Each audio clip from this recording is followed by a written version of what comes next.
கிறிஸ்துவில் பிரியமானவர்களே, இந்த நாளுக்கென்று தேவன் நமக்கு அருளியிருக்கிற ஜீவ வார்த்தை ஏசாயாவின் புஸ்தகம் 10வது அதிகாரம் 27வது வசனம். உன் தோளை நின்று சுமையும் உன் கழுத்து நின்று நுகமும் நீக்கப்படும். எனக்கு அருமையான சகோதர சகோதரிகளே, இன்றைய நாளில் உங்களின் கடினமான நுகங்கள் எதுவாக இருந்தாலும் அவைகளை முறிந்து போக பண்ணி ஆசிர்வதிக்கிற நாளாய் வாக்கு பண்ணி உள்ளார். இன்றைக்கும் அநேகருடைய வாழ்க்கையில் பல தரப்பட்ட நுகங்களை சுமக்கிறவர்களாக காணப்படுகிறீர்கள். ஒரு சிலருக்கோ குடும்பத்தில் உறவுகளில் போராட்டங்கள், பிரிவினைகளை, வேறு சிலருக்கோ நஷ்டங்கள், இழப்புகள், வியாதியின் வேதனைகள், சிலருக்கு தடைகள், பற்றாக்குறைகள், சமாதான குறைவுகள், இப்படியாக நுகங்கள் ஒவ்வொருவரையும் அழுத்திக் கொண்டும் ஆசீர்வாதங்களை தடை செய்தும் வருகிறதை கர்த்தர் காண்கின்றார். இன்றைக்கு உங்களுக்காய் கர்த்தரிடத்திலிருந்து புறப்பட்டு வருகின்ற வல்லமை நுகங்களை முறித்து போடுகிறது. வார்த்தை விசுவாசியுங்கள், விடுதலையை பெற்றுக்கொள்ளுவீர்கள். இன்றைக்கு நாம் வேதத்திலிருந்து எப்படிப்பட்ட நுகங்களை கர்த்தர் முறித்து போடுகின்றார் என்பதை குறித்து தியானிப்போம். முதலாவதாக, அவர் எகிப்தின் நுகத்தை முறிக்கின்றார். ஏசாயாவின் புஸ்தகம் 10வது அதிகாரம் 17வது வசனத்தில், இஸ்ரவேலின் ஒளியானவர் அக்னியும் அதன் பரிசுத்தர் அக்னி ஜுவாலையுமாய் பட்சிக்கிறவருமாய் இருக்கிறவர் என்று வாசிக்கின்றோம். ஒளியான தேவன் இஸ்ரவேலரை அடிமையின் வீடாகிய எகிப்திலிருந்தும், இருளின் ஆதிக்கத்திலிருந்தும், இஸ்ரவேலரின் இன்னல்களிலிருந்தும், எகிப்தியரின் அடிமையின் நுகத்திலிருந்தும் விடுவிக்கும்படி மோசேயை அபிஷேகித்தார், தன் ஜனத்தை மீட்டார் என்று வாசித்து அறிகின்றோம். இரண்டாவதாக, மீதியானியரின் நுகத்தை முறிக்கின்றார். நியாயாதிபதிகளின் புஸ்தகம் 6வது அதிகாரத்தை நாம் வாசிக்கையில், அங்கே இஸ்ரவேலர் விதை விதைத்திருக்கும் பொழுது மீதியானியர் இஸ்ரவேலருக்கு விரோதமாக எழும்பி நிலத்தின் விளைச்சலை கெடுத்து விடும்படிக்கு வெட்டுக்கிளிகளைப் போல் திரளாய் வருவார்கள், தேசத்தை கெடுத்து விடுவார்கள். அப்படிப்பட்டதான சூழ்நிலையில் கர்த்தர் கிதியோனை அபிஷேகம் பண்ணி கிதியோன் மூலமாய் இஸ்ரவேலரையும் தேசத்தையும் பாதுகாத்தார், விளைச்சலுக்கு விரோதமானவர்களை முறித்து போட்டார் என்று வாசித்தருகின்றோம். மூன்றாவதாக பார்க்கலாம், அசீரியரின் நுகத்தை முறிக்கின்றார். ஏசாயாவின் புஸ்தகம் 10வது அதிகாரம் 24வது வசனத்தில் வாசிக்கின்றோம், சீயோனில் வாசமாய் இருக்கின்ற என் ஜனமே, அசீரியனுக்கு பயப்படாதே, என் உக்கிரம் அவர்களை சங்கரிக்கும் என்று கர்த்தர் தம் ஜனத்திற்காக பேசுகிறதை வாசித்தருகின்றோம். எனக்கு அருமையானவர்களே, இன்றைக்கும் உங்களுடைய வாழ்க்கையிலும் சத்ரு பல வழிகளில் உங்களின் எதிர்கால ஆசீர்வாதங்களை கட்டி வைத்து அடைத்து வைத்தும் பல தடைகளை கொடுத்தும் முன்னேறி செல்லவிடாது இருக்கின்ற, அடிமைப்படுத்துகின்ற, இருளின் ஆதிக்கத்தை கொண்டு வருகின்ற எகிப்தின் நுகத்தை முறித்து போடுகின்றார். உங்களை விடுவித்து ஆசீர்வாத கானானிற்குள் நடத்தி சென்று ஆசீர்வதிக்கின்றார். மற்றும் உங்களுடைய முயற்சிகளில் நல்ல பலனை எதிர்பார்த்து காத்திருக்கின்ற வேளையில் அவைகளில் நஷ்டத்தையும் இழப்பையும் சமாதான குறைவுகளையும் பிரிவினைகளையும் கொண்டு வருகின்ற மீதியானியரின் நுகத்தை இன்றைக்கு முறிக்கின்றார். விரும்பியதை பெற்றுக்கொள்ளவும், முயற்சி செய்தவற்றில் வெற்றி கிடைக்கவும், எதிர்பார்த்து இருக்கிறவற்றில் நல்ல பலனை, பதிலை, ஆசீர்வாதத்தையும் தருகின்றார். இறுதியாக, உங்களின் வாழ்க்கையில் நாளைக்கு என்ன நடக்குமோ, இன்றைக்கு என்னமாகுமோ என்று அநேக காரியங்களை குறித்தும், உங்களின் சூழ்நிலைகளில் நீங்கள் சந்திக்கின்ற பிரச்சனைகள், போராட்டங்களில் முடிவுதான் என்னவாகுமோ என்று தினம் தினம் பயத்தை கொண்டு வருகின்ற அசீரியரின் நுகத்தை இன்றைக்கு எடுத்து போடுகின்றார். உங்களுக்கு எதிராய் எவையெல்லாம் எழும்பி உங்களை பயப்படுத்தியதோ அவைகளை இன்றைக்கு ஒன்றுமில்லாது போகும்படி அழித்து போடுகின்றார். குடும்பத்திற்கும், ஊழியத்திற்கும், பிள்ளைகளிடத்தில், பணியிடங்களில், சரீரத்தில், இப்படி எவைகளை குறித்து நீங்கள் பயந்து காணப்பட்டீர்களோ அவைகளில் கர்த்தர் தம்முடைய அபிஷேகத்தினால் நிரப்பி பலத்தின் மேல் பலனடைய செய்து ஆசிர்வதிக்கின்றார். இன்றைக்கும் இந்த வார்த்தையை விசுவாசிக்கின்ற உங்களுடைய வாழ்க்கையில் ஒரு புதிய அபிஷேகத்தினால் நீங்கள் நிரப்பப்படும்படியும், அதன் மூலம் உங்கள் தோளினின்று சுமையும் உங்கள் கழுத்தினின்று நுகமும் நீக்கப்பட்டு தேவனுக்குள் பலப்பட்டு சூழ்நிலைகளை மேற்கொள்ளுகின்ற பலத்தினால் இடைக்கட்டப்பட்டு ஆசிர்வதிக்கப்படுவீர்கள். வார்த்தையை விசுவாசியுங்கள், ஆசிர்வாதங்களை, நன்மைகளை பெற்றுக்கொள்ளுவீர்கள். இன்றைக்கும் இந்த வார்த்தைகளை கேட்டுக்கொண்டிருக்கின்ற உங்களில் யாரேனும் உங்களின் பாவங்களுக்காக மரித்து உயிர்த்தெழுந்த இயேசுவை அறியாமலும் விசுவாசியாமலும் இருப்பீர்களானால், இன்றைக்கு உங்களை ஒப்புக்கொடுத்து விசுவாசியுங்கள். உங்களின் பாவங்களும் மன்னிக்கப்பட்டு விடுதலையாகி ஆசிர்வதிக்கப்படுவீர்கள். இந்த வார்த்தைகள் மூலமாக கர்த்தர் இன்று உங்களை ஆசீர்வதிப்பாராக. ஆமென். கிறிஸ்துவுக்குள் பிரியமான சங்கமம் தமிழ் கிறிஸ்தவ வானொலி நேயர்களுக்கு அன்பின் வாழ்த்துக்கள். இன்றைய மன்னா: என்னை நோக்கி கூப்பிடு, அப்பொழுது நான் உனக்கு உத்தரவு கொடுத்து நீ அறியாததும் உனக்கு எட்டாததுமான பெரிய காரியங்களை உனக்கு அறிவிப்பேன். எரேமியா 33:3. பிரியமானவர்களே, எரேமியாவை போல நெருக்கமான சூழ்நிலைகளில் நீங்கள் காணப்படக்கூடும். பலவிதமான கஷ்டங்களின் பாதையில் கூட நீங்கள் கடந்து செல்லலாம். கர்த்தர் உங்களை பார்த்து என்னை நோக்கி கூப்பிடுங்கள் என்று சொல்லுகிறார். எசேக்கியா தன்னுடைய வியாதியின் நிமித்தம் மரித்து போவான் என்ற செய்தியை கேட்டவுடன் சுவர்புறமாக திரும்பி ஆண்டவரை நோக்கி கூப்பிட்டான். கர்த்தர் 15 வருடங்களை கூட்டிக் கொடுத்தார். வழி அருகே பிச்சை கேட்டுக் கொண்டிருந்தவன், தாவீதின் குமாரனே எனக்கு இரங்கும் என்று கூப்பிட்ட வேளையிலே தேவன் இரக்கம் பாராட்டினார். கண்ணீரோடே போராடுகிற தேவ பிள்ளைகளே, நீங்கள் அழுது கொண்டிருக்க வேண்டிய அவசியம் இல்லை. உங்கள் கூப்பிடுதலின் சத்தத்துக்கு அவர் உருக்கமாய் இறங்கி மறு உத்தரவு கொடுப்பார். காக்கை குஞ்சுகளுக்கு கூட பதிலளிக்கிற தேவன் அவருடைய பிள்ளைகளாகிய உங்களுக்கு பதில் தருவார் என்ற நிச்சயத்தோடு உங்கள் எல்லா சூழ்நிலைகளிலும் அவரை நோக்கி கூப்பிடுங்கள். நீங்கள் அறியாததும் உங்கள் புத்திக்கு எட்டாததுமான பெரிய காரியங்களை செய்வார். உங்களுக்கு பதிலை தந்து உங்களை மகிழச் செய்வார். கூப்பிடுங்கள், ஆசீர்வாதங்களை பெற்றுக் கொள்ளுங்கள். தேவன் தாமே உங்கள் ஒவ்வொருவரையும் நிறைவாக ஆசீர்வதிப்பாராக. ஆமேன். God bless you. கர்த்தருடைய பரிசுத்த நாமத்திற்கு மகிமை உண்டாவதாக. இந்த அருமையான தருணத்துல கிறிஸ்துவின் நாமத்தினாலே உங்களை சந்திப்பதில் மிகுந்த மகிழ்ச்சி அடைகினால் ஒரு காரியத்தை குறித்து தியானிக்க போகிறோம். சங்கீதம் 63:7 வாசிக்கலாமா? நீர் எனக்கு துணையா இருந்ததினால் உமது சட்டைகள் நிழலிலே களி கூறுகிறேன். ஆமென். அல்லேலூயா. இங்க சங்கீதக்காரன் சொல்லும் பொழுது, நீர் எனக்கு துணையாய் இருந்ததினால். இந்த உலகத்துல உங்களுக்கு யாருங்க துணை? நீங்க மனைவியா இருந்தா கணவன் தான் என் துணைன்னு நினைக்கிறீங்களா? கணவரா இருந்தா மனைவி தான் துணைன்னு நினைக்கிறீங்களா? பிள்ளைங்க பெற்றவங்க பிள்ளைங்களை துணைன்னு நினைக்கிறீங்களா? கூட பிறந்தவங்களா துணையா வருவாங்க, நண்பர்கள் கடைசி வரை துணையா இருப்பாங்க அப்படின்னு நினைக்கிறீங்களா? நோ, இல்லைங்க. கர்த்தரே துணை. சங்கீதக்காரர் ரொம்ப தெளிவா சொல்லுகிறார், நீர் என் துணையா இருந்ததினால். ஆமென். இன்னைக்கு அப்படி ஒரு மகிமையான நிலைக்குள்ள நீங்களும் நானும் போயிடணும். இந்த உலகத்துல யாரையும் நம்பக்கூடாதுன்னா அப்படின்னா எல்லாரையும் வெறுத்தணுமா? இல்ல, நேசிக்கலாம். ஆனா அந்த நேசிப்புக்கு மத்தியில கர்த்தர் தான் முதலாவது அவரை தான் தேடணும் இல்லையா? அப்ப எனக்கு துணை அவர் தான் அப்படின்னு என்னைக்கு நீங்க நினைக்க ஆரம்பிக்கிறீங்களோ உங்க வாழ்க்கையில எல்லாம் ஜெயமா மாறிடும். தெரியுமா? அவரை நீங்க துணையா வச்சுக்கிட்டா, அவரை உங்க கூட வச்சுக்கிட்டா உங்க வாழ்க்கையில தோல்வியே இருக்காது. நீங்க எதெல்லாம் யோசிக்கிறீங்களோ, எதெல்லாம் நினைக்கிறீங்களோ, எதுக்குள்ளெல்லாம் நீங்க போகணும்னு நினைக்கிறீங்களோ, எப்படிலாம் வாழணும்னு நினைக்கிறீங்களோ அது கர்த்தரே தருவார். இந்த உலகத்துல நம்ம நினைக்கிறோம் அவங்க உதவி செய்வாங்க, இவங்க உதவி இல்ல, யாரும் செய்ய முடியாது. கர்த்தர் ஒருவர் தான். இல்ல, மனுஷனை நம்புவதற்கு அவன் ஏமாத்துறோம் அப்படின்னு பார்த்தோமா இல்லையா? அப்படி கர்த்தருடைய பிள்ளைகளே, அது மட்டுமல்ல, உமது செட்டைகளின் நிழலை களி கூறுகிறேன். அந்த துணையா இருக்கிறதுனால என்ன ஒரு பிளஸ் இருக்கு அவருக்கு அப்படின்னா, அவருடைய செட்டையா, ஆண்டவருடைய செட்டை.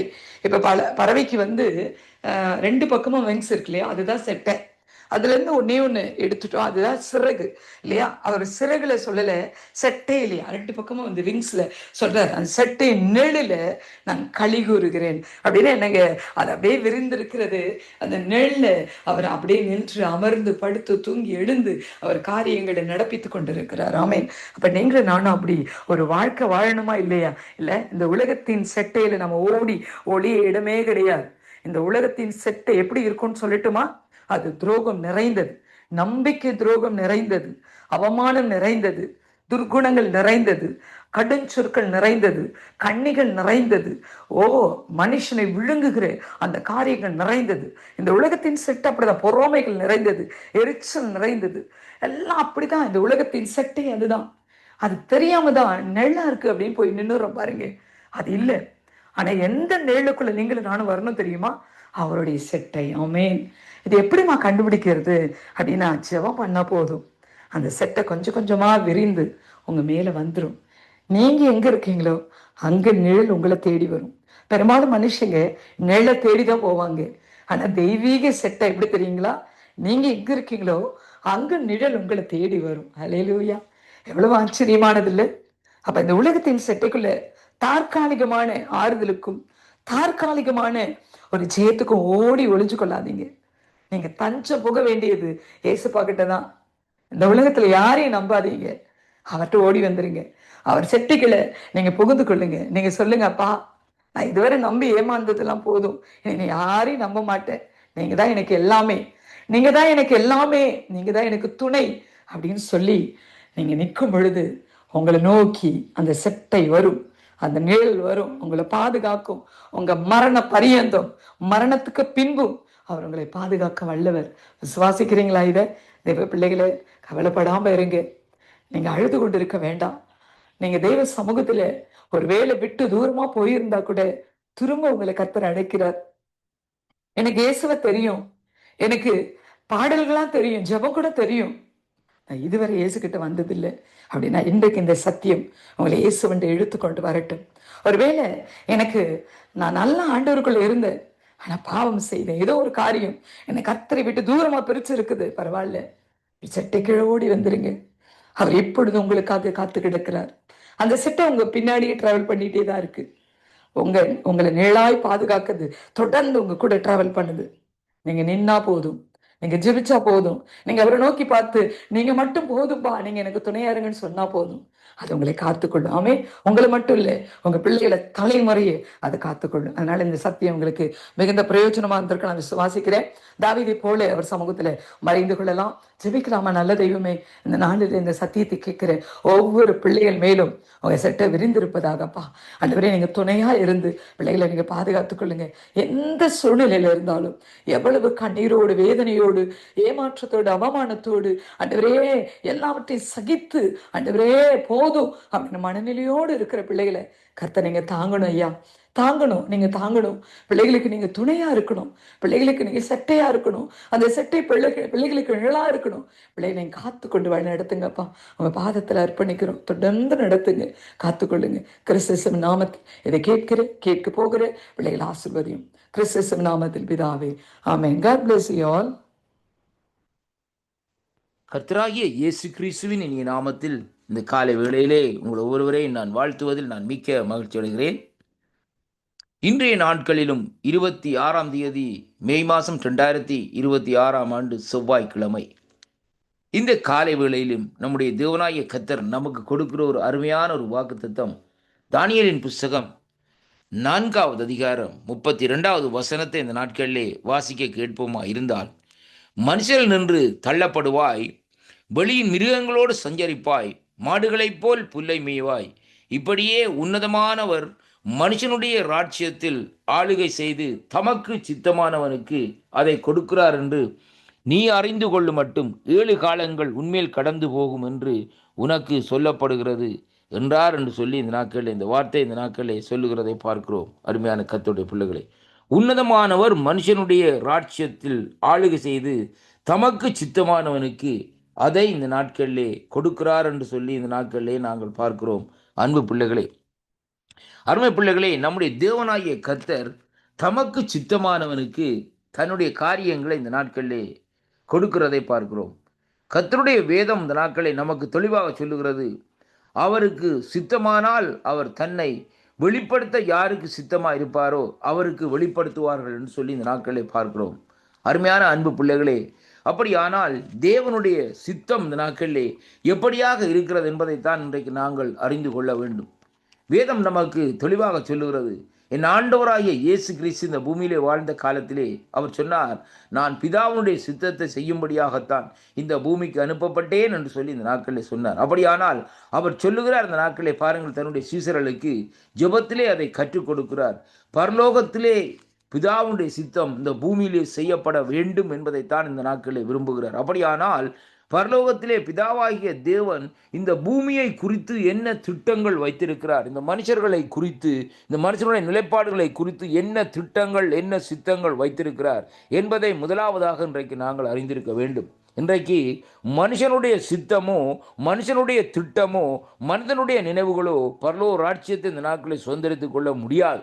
தேவனுடைய சித்தத்தின்படி இந்த நாட்களை நாங்கள் செய்வோமா இருந்தால்தான் நாங்கள் பரலோக ராஜ்யத்துக்கு உரியவர்களாய் இந்த நாட்களை மாற்றப்படுகிறவர்களாய் இந்த நாட்களை இருக்கிறோம் என்பதைத்தான் இந்த வார்த்தையின் அடிப்படையில் இன்றைக்கு நாங்கள் காணக்கூடியதாக இருக்கிறது. அருமையான கர்த்தருடைய பிள்ளைகளே, அருமை பிள்ளைகளே, பாருங்கள், இந்த நாட்களிலே இங்கே வேதம் சொல்லுகிறது எப்படி என்று சொன்னால், இந்த பாபிலோன் ராட்சிய காலத்திலே தானியேலுக்கு ஆண்டவர் வெளிப்படுத்தின அந்த தீர்க்க தரிசன வார்த்தை என்னவென்றால், பாருங்கள், இங்கே பாருங்கள், இந்த வார்த்தை ராஜாவின் வாயிலே இருக்கும்போது வானத்திலே இருந்த ஒரு சத்தம் உண்டாகி, ராஜாவாகிய நேபுகாத் நேச்சரே, ராட்சியபாரம் உன்னை விட்டு நீங்கிட்டது என்று சொல்லி இந்த நாட்களில் அங்கே சொல்லப்படுகிறது. மகா பாபிலோன் இந்த நாட்களிலே விழுந்ததற்கு பின்பாக தேவன் அங்கே இந்த நாட்களிலே தெளிவாக இந்த நாட்களில் ராஜாவோடு இந்த நாட்களிலே பேசுகிறதை அங்கே காணக்கூடியதாக இருக்க. அருமை பிள்ளைகளே, இன்றைக்கும் வேதம் சொல்லுகிறது, கர்த்தருடைய சத்தம் காதோஸ் வனாந்தரத்தை அதிர பண்ணுகிறதாம், கர்த்தருடைய சத்தம் பெண்மானை ஈன பண்ணுகிறதாம், கர்த்தருடைய சத்தம் இந்த நாட்களிலே கடலின் பெருவெள்ள, அதாவது கடலின் இறைச்சலை போல் இந்த நாட்களிலே முழங்குகிறதாம், கர்த்தருடைய சத்தம் இந்த நாட்களிலே பூமி எங்கும் இந்த நாட்களிலே முழம்பிக் கொண்டிருக்கிறது. அதாவது எப்படி என்றால், ஜனங்களை நோக்கி இந்த நாட்களிலே மனம் திரும்புங்கள், தேவனுடைய ராஜ்யம் சமீபிக்கின்றது என்று சொல்லி இன்றைக்கு முழங்கி கொண்டிருக்கிறது.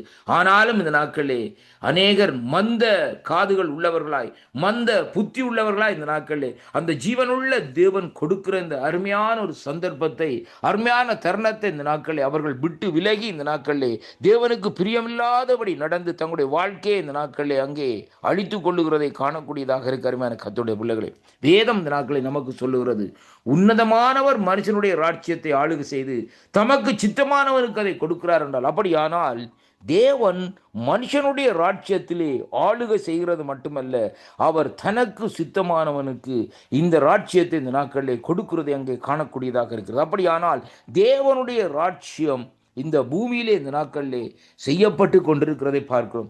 எப்படியாக பிசாசானவன் இந்த நாட்களிலே காரியங்களை வஞ்சித்தாலும், ஆனால் கர்த்தருடைய கரம் இந்த நாட்களிலே பூமியில இருந்து பலத்த காரியங்களை செய்து கொண்டிருக்கிறதை இந்த வார்த்தை ஊடாக இன்றைக்கு நாங்கள் அறிந்து கொண்டிருக்கிறதை பார்க்கிறோம். பெருமை பாராட்டின அந்த பாபிலோனுடைய ராஜாவுடைய காரியத்திலே தேவன் இந்த நாட்களிலே தனக்கு சித்தமானதை செய்தது மட்டுமல்ல, அவனை அங்கே ராஜ்ய பாரத்திலே இருந்து தள்ளி விடுகிறதையும் பார்க்கிறோம். அருமையான கர்த்தருடைய பிள்ளைகளே, கிறிஸ்துவுக்குள் அருமையான அன்பு பிள்ளைகளே, இந்த வாக்குத்தத்தத்தை நாங்கள் சற்று பார்க்கிறவர்களே, இன்றைக்கு நாங்கள் நம்முடைய மாம்சத்திலே இந்த நாட்களில் ஓடிக்கொண்டிருந்தால் எல்லாவற்றையும் விட்டுவிட்டு ஆண்டோடைய சித்தத்தை அறிந்து அவருடைய சித்தத்தின்படி செயல்படுங்கள்.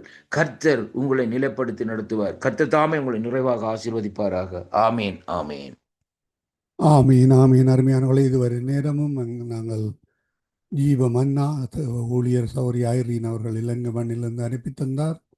அத்தோடு ஊழியர் பாஸ்டர் கிறிஸ்டினா டைட்டஸ் அவர்கள் இந்திய மண்ணில் அனுப்பி தந்த ஜீவ வார்த்தை, வாணி வெங்கட் போனியோ தேசத்திலிருந்து அனுப்பி தந்த நற்சிந்தனை, அத்தோடு தேவ ஊழியர் சுசேரட் பின்வாணர் அவர்கள் ஜெர்மன் தேசத்திலிருந்து அனுப்பி தந்த வாக்கு தத்துவம் இவற்றை நாங்கள் பதிவு செய்திருக்கிறோம். உங்களுக்கு அனுப்பி தருகிறோம். கேளுங்கள், ஆசீர்வாதம் பெற்றுக்கொள்ளுங்கள். கர்த்தர் தாமே அந்த ஊழியர்களுக்காக ஜெபித்துக் கொள்ளுங்கள், ஆசீர்வதிப்பாராக. கேளுங்கள், மற்றவர்களுக்கும் அனுப்பி கொடுங்கள். கர்த்தர் உங்களோட கூட இந்த ஆசீர்வாதத்தை வழி நடத்துவாராக. ஆமீன், ஆமீன்.